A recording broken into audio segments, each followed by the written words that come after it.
మన ప్రభు అయిన యేసుక్రీస్తు వారి యొక్క ప్రశస్తమైనటువంటి పరిశుద్ధ నామములో ఉదయకాలమందు తిరిగి దేవుని యొక్క కృపా వాక్య ధ్యానములలో పాలుపంపులు కలిగి ఉండటానికి ప్రభు ఇచ్చినటువంటి దినాన్ని బట్టి సమయాన్ని బట్టి ప్రభువును స్తుతిస్తూ ఉన్నాను. అలాగనే ప్రతిరోజు కూడా దైవ వర్తమానాన్ని వినటానికి, జీవితంలో అన్వయించుకోవటానికి, అనుసరించటానికి ఇష్టపడుతున్నటువంటి బిడ్డలకు ప్రభు పేరిట వందనములు, ప్రభు పేరిట మీకు శుభములు. సర్వశక్తిమంతుని యొక్క కృపా పరిచయల ద్వారా మీకు సర్వశుభములు తెలియచేస్తున్నాను. ప్రియ దేవుని బిడ్డ, ఈ సమయంలో దేవుని వాక్యమును మనం చదువుకొని వాక్యమును ప్రార్థనాపూర్వకంగా మనం ధ్యానం చేద్దాం. అపోస్తలుడైనటువంటి యోహాను గారు రాసినటువంటి సువార్త, యోహాను సువార్త 8వ అధ్యాయము 34వ వచనాన్ని మనం చదువుకుందాం. చదువుకొని ప్రార్థనాపూర్వకంగా వాక్యమును మనం ధ్యానం చేద్దాం. అందుకు యేసు, పాపము చేయు ప్రతి వాడును పాపమునకు దాసుడని మీతో నిశ్చయముగా చెప్పుచున్నానెను. తండ్రి, వందనాలు, స్తుతులు, స్తోత్రములు నాయన. ఈ సమయంలో ప్రభు, మీ వాక్యాన్ని మేము ధ్యానం చేస్తున్నాం. మీ వాక్య ధ్యానములలో మేమున్నాం. మీ పరిశుద్ధ ఆత్మ యొక్క సహాయాన్ని బట్టి వివరించండి ప్రభు. మా రక్షక, మా విమోచక కార్యములు జరగటానికి సహాయం చేయమని, ఈ మాటలు భూదిగంతాల వరకు వినిపింపచేయమని ప్రభు అయిన యేసుక్రీస్తు నామములో అడిగి వేడుకుంటున్నాము తండ్రి, ఆమేన్. ప్రియమైన దేవుని బిడ్డలారా, ఈ సమయంలో మరి బైబిల్ గ్రంథం ప్రకారంగా పాపము అనేటువంటి మరి అంశము కేవలము తప్పు పని మాత్రమే కాదు, అది దేవునితో మానవునికి ఉన్నటువంటి సంబంధాన్ని తెంచివేసేటువంటి ఒక తీవ్రమైనటువంటి ఆధ్యాత్మికమైనటువంటి సమస్య.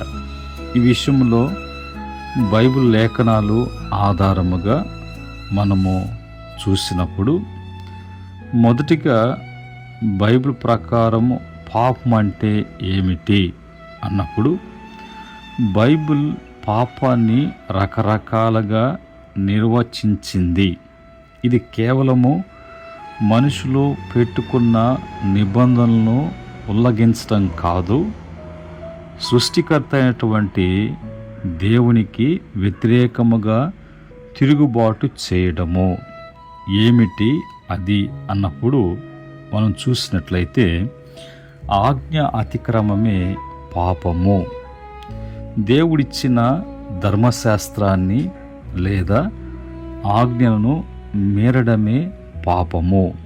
1 యోహాను పత్రిక 3వ అధ్యాయము 4వ వచనములో, పాపము చేయు ప్రతి వాడును ఆజ్ఞను అతిక్రమించును, ఆజ్ఞ అతిక్రమమే పాపము.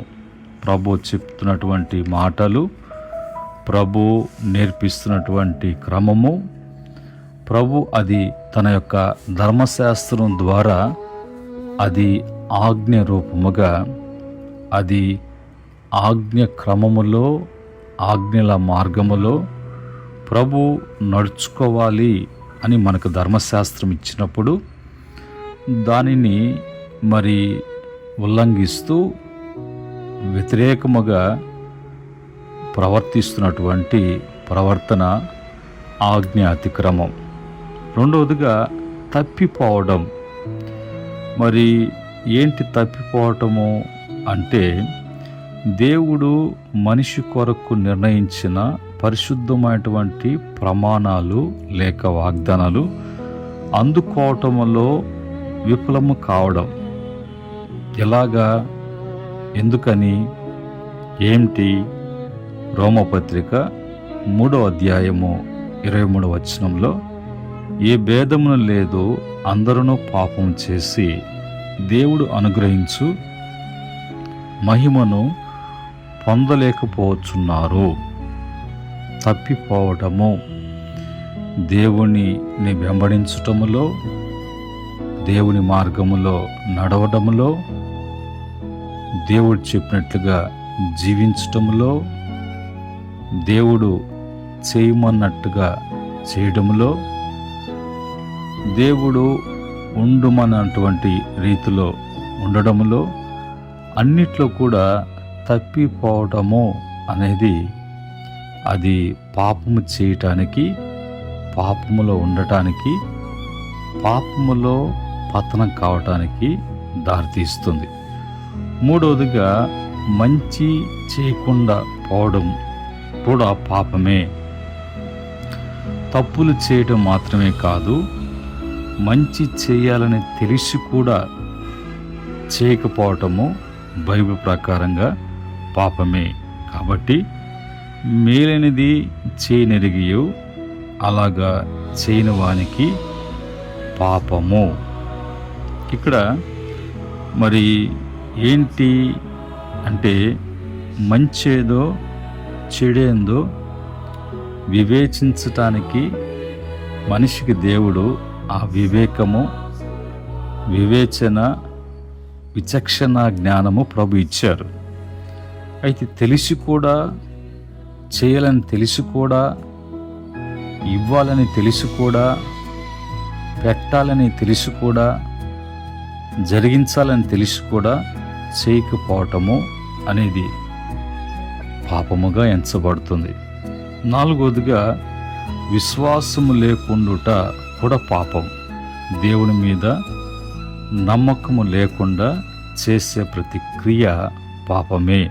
రోమపత్రిక 14వ అధ్యాయం 23వ వచనం ప్రకారంగా, విశ్వాసం మూలము కానిదేదో అది పాపము. ఇది మరి పాపం అంటే ఏమిటి? పాపము చేస్తున్నాడు అంటే ఎందుకు చేస్తున్నాడు? ఏ విధంగా చేస్తే, ఎలాగా చేస్తే, ఏ విధంగా జీవిస్తే అనేటువంటిది వాక్యానుసారంగా. మానవుడు పాపం చేయటానికి కారణములు, మానవుడు పాపం చేయుటకు కారణములు, మానవుడు పాపము పడిపోవటానికి గల మూలాలు బైబిల్ చాలా స్పష్టంగా వివరిస్తుంది. ఏంటి? వారసత్వముగా వచ్చినటువంటి పాప స్వభావము. ఎవరి వలన?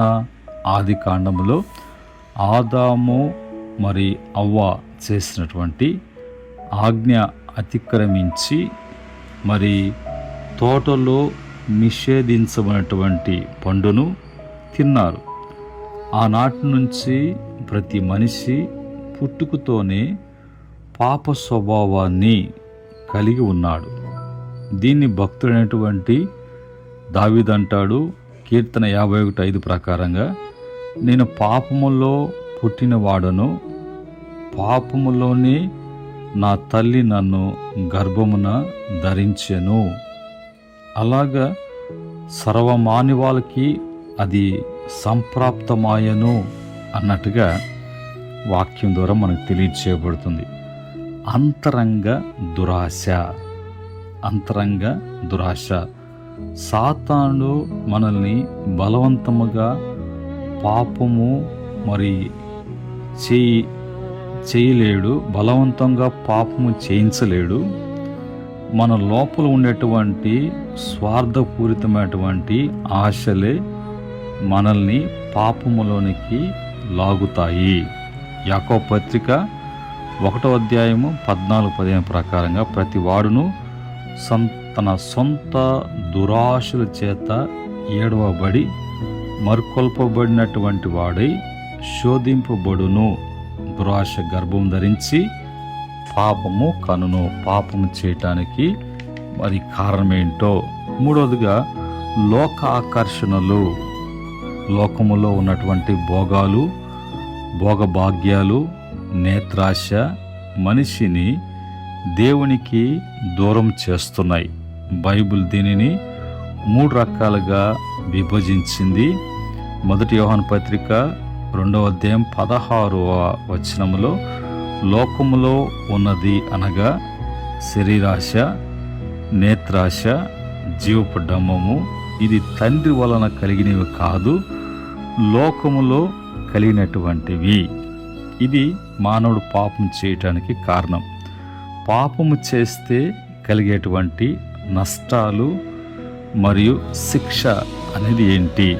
బైబిల్ ప్రకారంగా పాపం అనేది కేవలము తాత్కాలిక నష్టము కాదు, అది నిత్యత్వానికి సంబంధించినటువంటి తీవ్రమైనటువంటి నష్టాన్ని తెస్తుంది.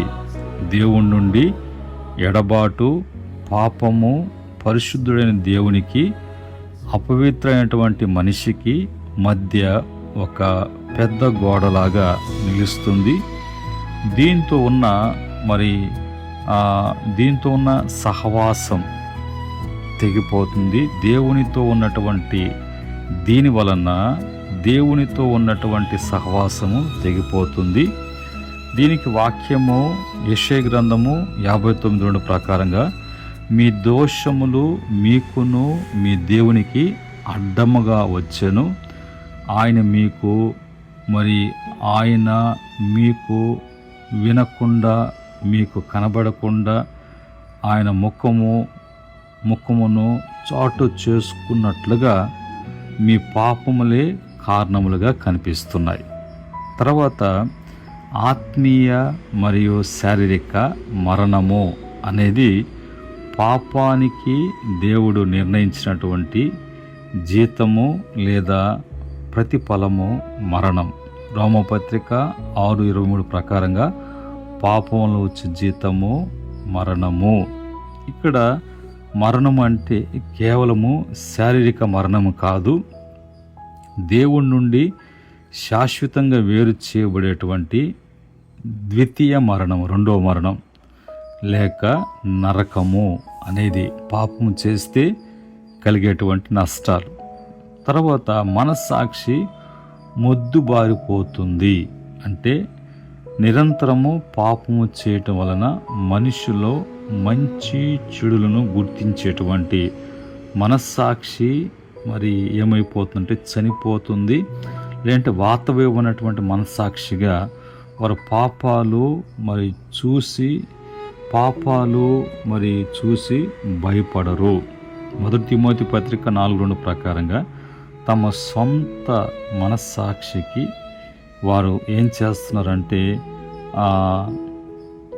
ఇనుప గంటితో వాత పట్టినట్లుగా వారు ఆ మనస్సాక్షిని ఇంకా మాట్లాడకుండా మొద్దుబారేటట్లుగా చేసుకుంటూ ఉన్నారు. తర్వాత పాపానికి బానిసలు కావడము అనేది, పాపం చేసే వ్యక్తి స్వతంత్రుడు కాలేకపోతున్నాడు. అతడు ఆ పాపపు అలవాట్లకు, చెడు వ్యసనాలకును బానిస అయిపోతూ ఉన్నాడు. అందుకనే మరి యోహాను సువార్త 8:34 ప్రకారంగా పాపము చే ప్రతి వాడును పాపమునకు దాసుడని మీతో నిశ్చయముగా చెప్పుచున్నానని ప్రభు చెప్తున్నాడు. అయితే దేవుని పరిష్కారం ఏంటి అని చూసినప్పుడు బైబిల్ కేవలము పాపం గురించే కాదు, ఆ పాపం నుండి మనిషికి లభించేటువంటి విడుదల గురించి కూడా గొప్ప సువార్త ప్రకటించబడింది. మానవుడు సొంత పాపము గురించి బయటపడలేడు కాబట్టి, చేసేటువంటి పాపాన్ని నుండి బయటకు రాలేడు కాబట్టి దేవుడు యేసుక్రీస్తు యొక్క రూపములో, యేసుక్రీస్తు ద్వారా ఈ లోకానికి వచ్చి తన పాపాల నిమిత్తము, మానవుని యొక్క పాపాల నిమిత్తము సిలువపై తన రక్తాన్ని చిందించి మరణాన్ని మరి గెలిచి తిరిగి లేచాడు. కాబట్టి ఇప్పుడు పాపము మనిషిని నాశనానికి నడిపిస్తుంది. కానీ క్రీస్తునందుని విశ్వాసము మరియు నిజమైనటువంటి పశ్చాత్తాపము ద్వారా మనిషికి పాప క్షమాపణ, నిత్య జీవము లభిస్తుంది.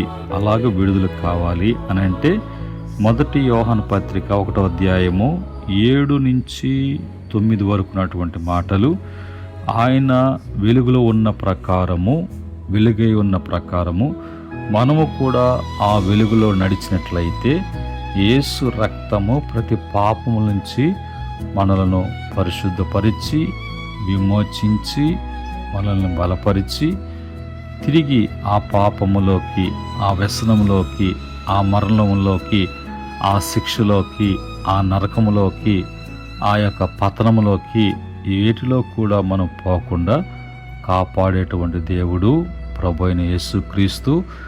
ఆ యేసుక్రీస్తు వలనే మానవునికి పాప విమోచన, పాపానికి పరిష్కారము, నిత్య జీవ ప్రాప్తము యేసుక్రీస్తు ద్వారా కలుగుతుంది. కనుక ఈ మాటలను బట్టి ఈరోజు పాపం అంటే ఏంటి, పాపం ఎందుకు చేస్తున్నాడు, పాపానికి శిక్ష ఏంటి, పాపం నుంచి విమోచించడానికి పరిష్కారం ఏంటో దేవుడు తన దాసును మరుగుపరిచి బయలుపరిచినట్టు మాటలను బట్టి ప్రతి బిడ్డ జీవితంలో పాప విమోచన కలుగునుగాక, పాపములోంచి రక్షించబడునుగాక, యేసుక్రీస్తు రక్తం చేత కడగబడి తిరిగి నూతన సృష్టిగా నూతన జీవితము అనుగ్రహించబడి నిత్య జీవ ప్రాప్తము యేసుక్రీస్తు ద్వారా మీకు కలుగునుగాక. ఆమెన్. కృపగల తండ్రి పరిశుద్ధుడా, మీకు వందనాలు. ఈ మాటలు బిడ్డలు వింటూ ఉన్నారు, వినిపింపచేయండి. బుద్ధిగంతాల వరకు బిడ్డలు రక్షించబడటానికి, పాపమును గురించి వివరించారు, తెలుసుకొని బాగుపడటానికి కృప దయచేయమని యేసుక్రీస్తు నామములో అడిగి వేడుకుంటున్నాము తండ్రి. ఆమెన్. పరమ తండ్రి దేవుని ప్రేమ, కృపా, సమాధానం మాటలు వింటూ సరి చేసుకుంటూ బలపడుతున్న బిడ్డలకును, ఈ పరిచర్యకును, సకల పరిశుద్ధులకును, ఆయన దాసులకును సదా తోడై నడిపించునుగాక. దైవాశీస్సులు మీకు కలుగునుగాక. ఆమెన్.